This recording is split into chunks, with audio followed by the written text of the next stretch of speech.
Okay, what do you do when hunting season's over? Well, if you've got a vehicle you use to hunt with, I've got a truck. I got a 2017 Ram 2500 with a 6.7 Cummins diesel in it.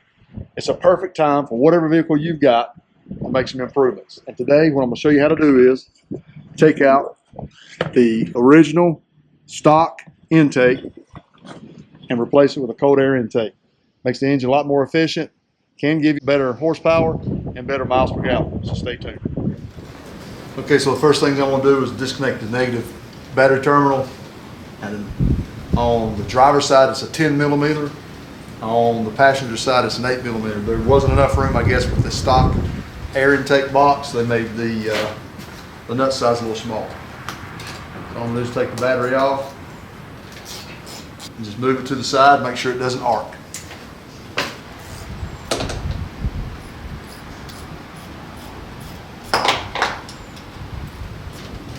Okay, so we got both battery terminals disconnected. Now we're going to work on the air box.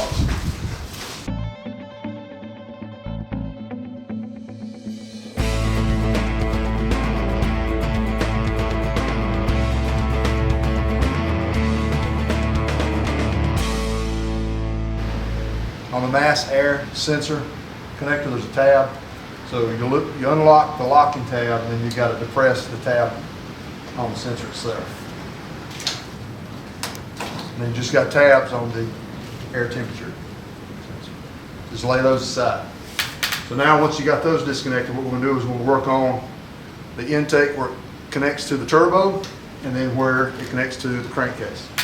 Okay, in order to disconnect the intake from the turbo and from the crankcase, you're going to need a 8 millimeter nut driver to unloosen the clamp, and then you're going to need either a pair of channel locks, a pair of pliers to squeeze the clamp, move it up, off of the rubber hose onto the metal pipe, and then just pull the hose apart. Now, I had a little problems getting my hose off, so I just used a screwdriver and went around. You know, typically when rubber components get heated up, they seize up. So I've loosened it up, had no problem, took it off. So then the last thing you got to do here is get a 13 millimeter wrench. You've got one bolt on the front that actually holds the intake into place. It's seated on some grommets. And then what you need to do is take the 13 millimeter bolt loose or off of the front of the intake. So we'll do that. Then we'll be able to start pulling the intake out, but you can't pull it completely out because you've got the swing gate motor connected underneath, and we got to loosen that up and disconnect it.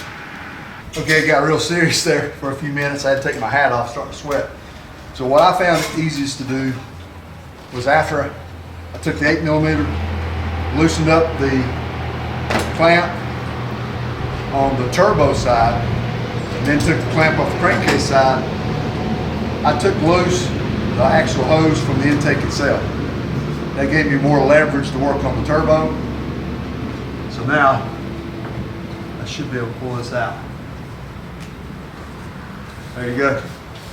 This was the clamp I took off of the crankcase hose that was attached. I'm just going to leave it right here. I'm sure the kit comes with another one. And then this was the 8 millimeter clamp from the turbo side. All right. So I was able to remove all that off. Now I still got to do the intake. So I took the 13 millimeter bolt loose here, and I should be able to. If you'll look on the passenger side, you'll notice that there's an inlet right here, and on this inlet side it's inserted into that, so you got to move to your right with it just a little bit as you try to raise it up.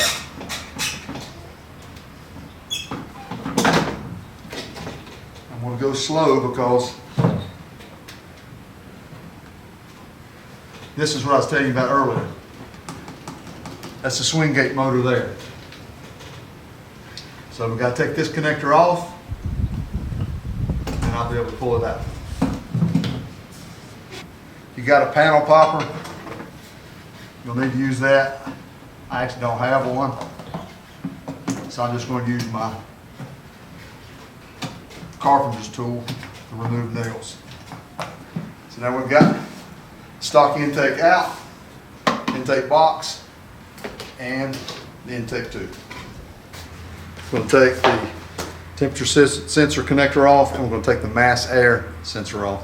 And they both have a, I think this is a 7 millimeters socket. We'll fit that. And what we'll do is we'll take these off, and then you'll install them on the new intake tube. It has a rubber O-ring that helps seal. And then you've got 2 more small bolts on the mass air sensor. Okay, so on the cold air intake that I purchased, it comes with additional hardware, gaskets, and 3 bolts. So you can install, and as I said, it goes into the intake tube, not on the intake canister. So they can only go one way, so what we're going to do is we'll install these.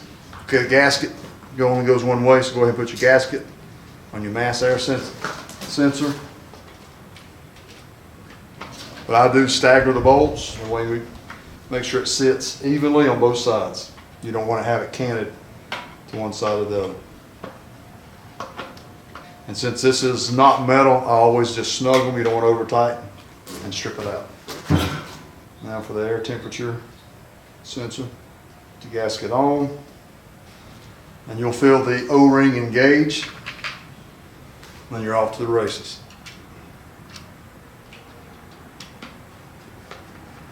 Okay, so what we're going to do next is we'll take the swing gate motor off the stock air intake canister. We'll put it on the new one. But when we do this, not only do we need to take these 4 bolts out, but we're going to remove the top part of the canister, remove the filter, and reach down inside so we can push from the inside and just slightly turn the swing gate motor. So I'm going to take these off. This is a 4 millimeter, and this is an 8 millimeter socket for the top. So you can use either a socket or a nut driver. So I had the 8 millimeter already on for another component. So we'll just go ahead and use it.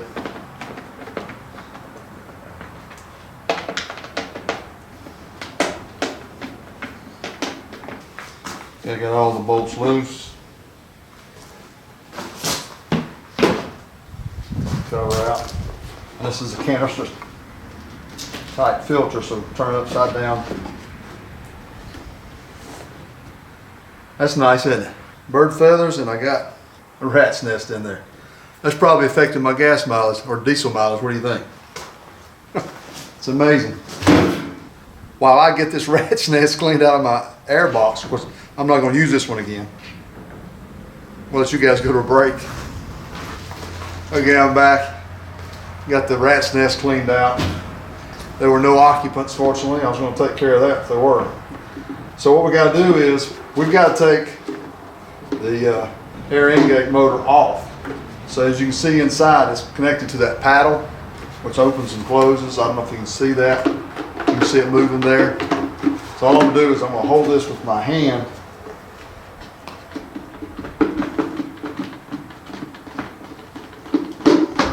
And pull that out. It's got a little bit of rust. I may clean that rust up. So you're going to reuse this on the new cold air intake. Okay, so I got the factory swing gate motor disconnected from the stock intake. And with the current kit, I've got a spacer. It's going to go underneath. I've got a bolt and then a washer that goes on top. So all we're going to do is put those 4 bolts, spacers, and washers in place, and then we'll start working on the inside of the intake. Okay, I've got the factory swing gate motor now installed on the new cold air intake. And then now I'll be installing the S&B swing gate arm on the inside. All right, this is the new swing gate arm. And the way they've got it designed is it'll only go in one way. So on this one, it's got 2 bolts, 4 washers, and 2 nuts. So they've provided an Allen wrench. And I'm just holding it in place and using a boxed in wrench to tighten it down. And once again, I'm just snugging these up because it's plastic components. So now this is going to slide down on top of the swing gate arm pin. As you remember when I pulled it out of the stock canister. So this is going to slide down on top of that. On this new cold air intake, I've got some silicone gaskets I need to install, so that's what I'm going to be doing right now. So I started on one. I've got this one to go here, and then another one to go here. So make sure you get those installed correctly. Then once we get those installed, we'll go to the next step. Okay, I've got the factory swing gate arm installed. It's down inside. And on this model, there's a flat that's on the swing gate arm. You got to make sure you got the flat installed on the flat side of the post that comes from your factory swing gate motor that we installed right here. Got all the grommets installed, or seals installed. So now what we're going to do is put the connecting clamp onto the tube. This goes to your turbo. This goes to the crankcase. So we'll put this on, put the corresponding clamps on there. Here is the extension. This is going to go from the new cold air intake. Going to connect here to the factory intake, and just an extension that will allow you to connect the two together. Then once we get that done, we'll put the filter inside. The logo goes up, and install this on the tube. Once the tube comes through, get it parallel, then we'll drop the cold air intake into the vehicle. Okay, finally got everything assembled, and basically got the air inlet tube installed into the canister. So now I'll drop this down inside there. I've got the extension cord connected to the factory swing gate arm motor, and then that's going to connect to this connector here, which is for the swing gate motor. So we'll connect that. I'll drop that down inside.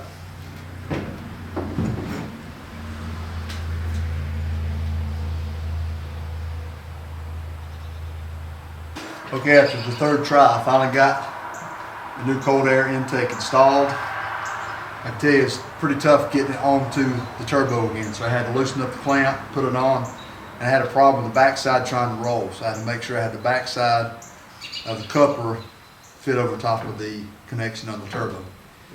There's also two grommets just below the battery, and there's two posts on the bottom of this S&B air intake. You got to make sure you got those in there. I actually had it in there right, and I looked around the ground, and one of the grommets I'd knocked out.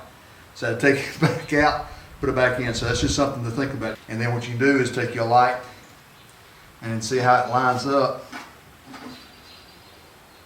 with the air inlets that are coming in from the vehicle. So you got one coming in from the passenger side, one coming in from the front.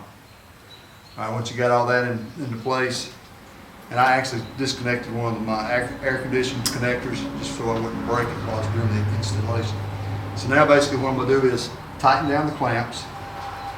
I've got this clamp that goes to the crankcase. We'll tighten it down. Then I'll tighten down the one on the turbo. And then what I'll do is I'll install the filter, put the lid on. We'll connect the mass air flow sensor and the temperature sensor back. And then we'll connect the negative terminals on the battery. Okay, I've got the air box in, and there's one bolt in the front. Got that lined up. Went back through with my light, made sure everything was lined up in the inlets. I'm going to install the air filter now, and I'm going to install it with the flat side up. In this case, the S&B logo goes up.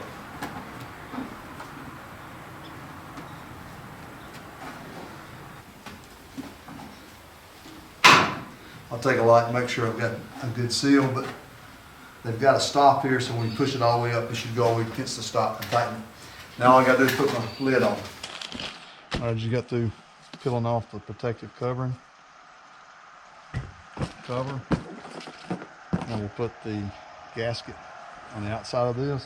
You've got 4 bolts and washers, and we'll install the lid. Okay, I've got the cover for my cold air intake in place, and I'm putting the bolts in. Okay, we got finished up with the S&B cold air intake. As you can see right here, it is. Everything looks good so far. I don't have any codes on my truck, so that's great. So we're going to take it out for a drive, and what I'll do is drive it for a couple weeks, and I'll give you an update on how much better the fuel economy is. Then I can tell you how long the return on investment will be. It's been about $340 some. I think it's $349 for this. So we'll see how long it takes to recoup that money. But fit and finish was good. I think the easiest thing to do on this basically was assemble the cold air intake itself. The components can only go in one way. The most tedious thing to do is getting the gasket on the outside of the cover. A couple things to remember is make sure you've got your coupler on the bottom and the back side of your turbo. Make sure you get everything tightened down. And I'll put a list on there of all the items you need to do this assembly. Well, not that bad, so it took me about 2 hours and 45 minutes. I think the directions said it'd take you 2 hours, but it took me 45 minutes longer than what the directions said. So we're going to drive it for a couple weeks, and we'll get back with you on the result.